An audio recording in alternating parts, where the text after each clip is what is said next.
John 3:17-18 says, "For God did not send his Son into the world to condemn the world, but to save the world through him. Whoever believes in him is not condemned, and whoever does not believe stands condemned already, because he has not believed in the name of God's one and only Son."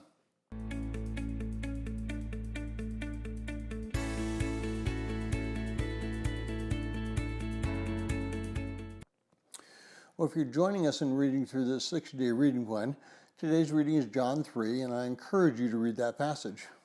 In logic, there's something known as the law of non-contradiction.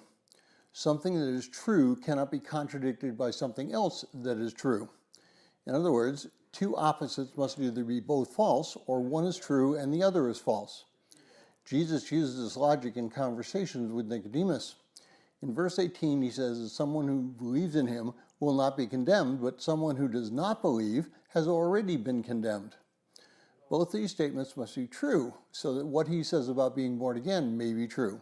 In other words, you either have a relationship with God in new birth, or you do not have a relationship with God. It's one or the other. Practically, that means that to have a relationship with God, we must accept Christ and what he has done on the cross. All religions do not lead to God. Only one can be true, and therefore, you cannot say something like, all you need to do is be accepted by God, is to lead a good life and do your best.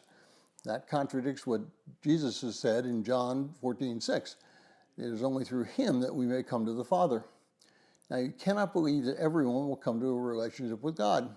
Christ's statement is clear. Either you believe in him or you're condemned. This is not something that God wants. He wants everyone to come to salvation, 2 Peter 3:9. But some will choose to come to him and others will choose not to. It's simply a logical fact.